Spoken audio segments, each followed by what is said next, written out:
Pozdrav svima i dobrodošli u novu epizodu na kanalu Nećeš da se igraš. Moje ime je Željko, a danas vam predstavljam igru Solstice. Solstice je jedna mala slatka igrica za dva igrača. Vidite da je kutija izuzetno prenosiva, lagana i podobna za to da nosite sa sobom ukoliko idete na neka putovanja. Ona nam dolazi lokalizovana, lokalizovao je Meeple iz Novog Sada i možete da nađete igru kod njih. Ovo je konkretna igra za dva igrača, traje oko 15-20 minuta i jedna je izuzetno opuštajuća i lagana igra. Ja moram da kažem unapred, ja sam imao onako malo predrasude prema ovoj igri, vidio sam kutiju, vidio sam šta se dešava u kutiji i dok nisam odigrao imao sam onako, nije ništa posebno. Odigrao sam je i mislim da je sasvim okej. Mislim da zapravo pruža nešto igračima i nisu bili ludi ljudi koji su me nagovorili da igram. Tako da svaka čast, Solstice je za ipak svaku preporuku, iako, kažem, uprkos mojim prvobitnim predrasudama. A šta se dešava u igri Solstice? U igri Solstice, u celoj ovoj kutiji ćete naći ovako jednu gomilu pločica. To su kartončići, veoma lepo izrađeni i kvalitetni. Ono što moram da vam kažem, ima i gomila, i nećete morati da ih pančujete. Dolaze ovako pojedinačni, ovako kutici, tako da u momentu kada otvorite, automatski možete da igrate igru. Igra je takmičenje dva igrača ko će da složi panoramu. I sada, ja moram da vam pokažem, ovo je papirić na kojem vidite vašu panoramu.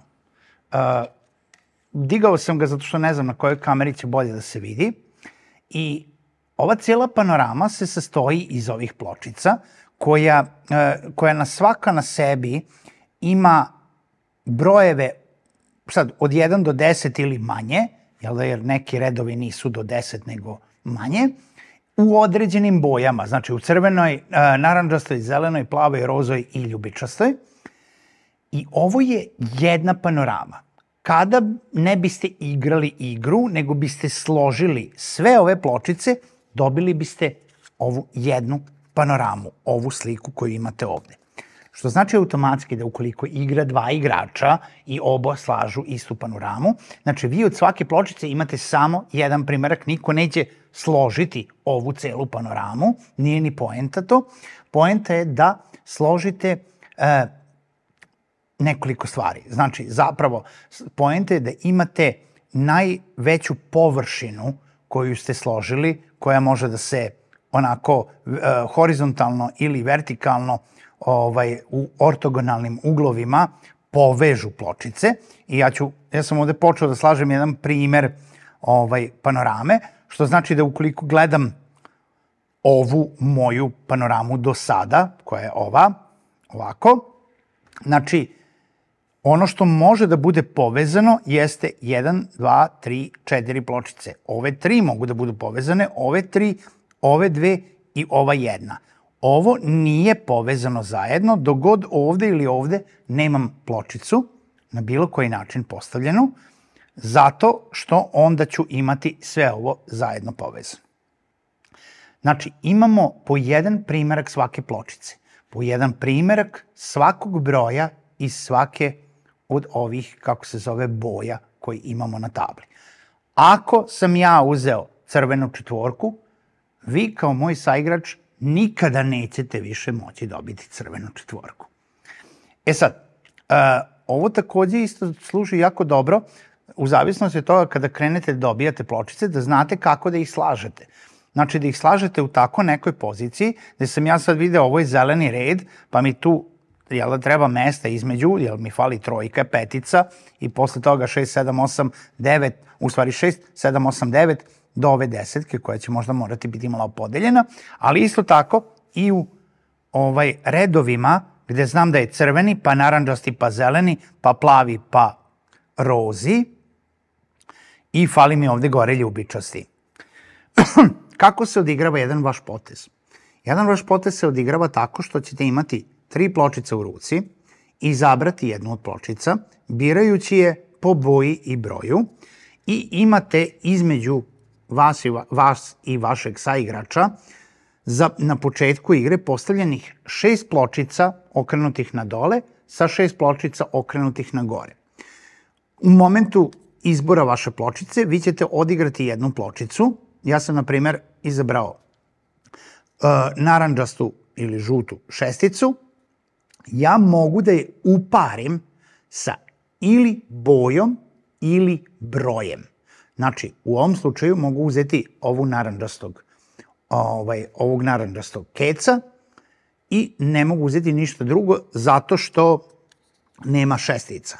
Sa druge strane, ukoliko odigram ovu crvenu peticu, ja mogu da biram da li ću da uzmem jedinicu i dvojku od crvenih ili zelenu peticu ili plavu peticu uz moju peticu i onda uzimam obe te pločice i stavljam ih u svoju panoramu.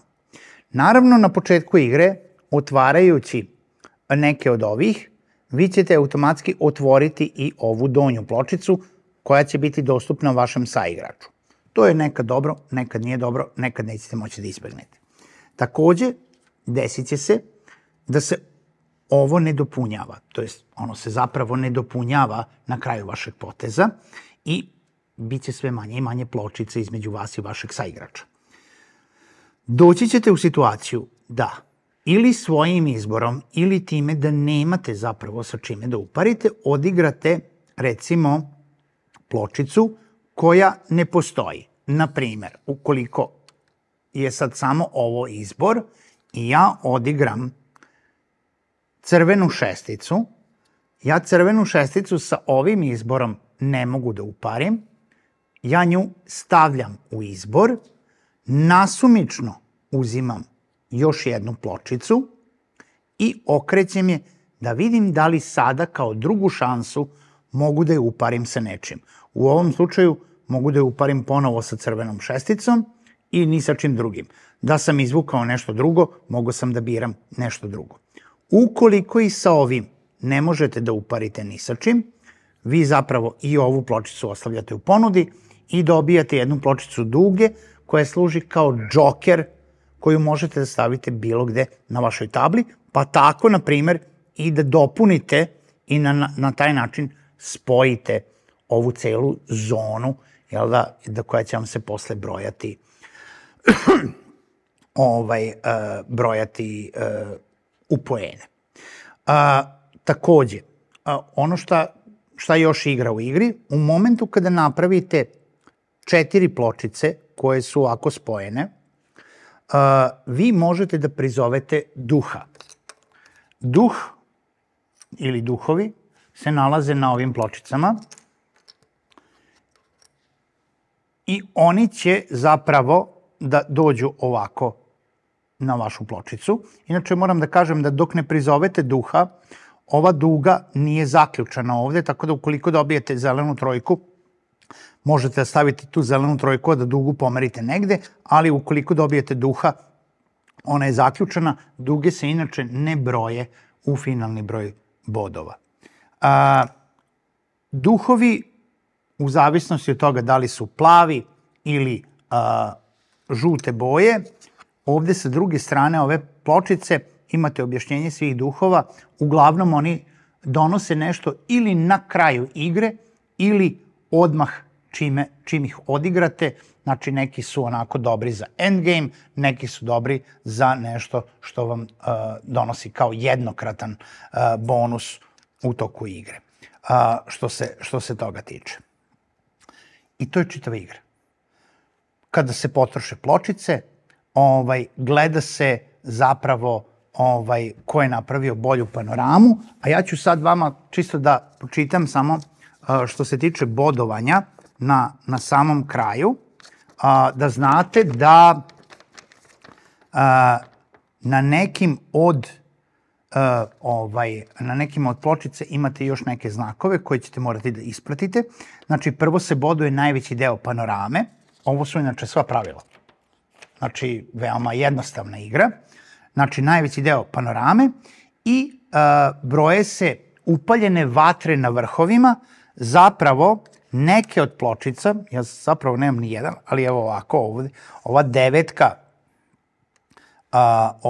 plava ima ovde upaljenu vatru i što ste bliže vrhovima, to vidite na ovoj panorami, evo ovako ovaj luk ima upaljene vatre, to su kao vrhovi te panorame, a do vatre, znači broji se put od podnožja do vatre koji je povezan ortogonalnim pločicama, znači svaka vatra vam donosi, sad ću da kažem, jedan poen i naravno broje se duhovi u tom nekom smislu ukoliko imaju određeni način bodovanja. Postoji jedan zli duh, on je crvene boje i on se zapravo stavlja kod protivnika, na taj način eto, možete igrati sa njime, ne morate igrati sa njime, on donosi neke negativne poene vašem protivniku. Jedna veoma lagana, veoma zanimljiva i veoma opuštajuća igra. Ono što je veoma zabavno jeste da kako slažete panoramu, vi ćete zapravo videti kako se zapravo sve ove pločice uklapaju jedna sa drugom i dobit ćete jednu prelepu sliku vaše panorame. Tako da, Solstice, jedna mala, slatka, brza igra za 2 igrača, u svaku preporuku nađite je u Miplovim prodavnicama. Vidimo se u nekoj drugoj epizodi.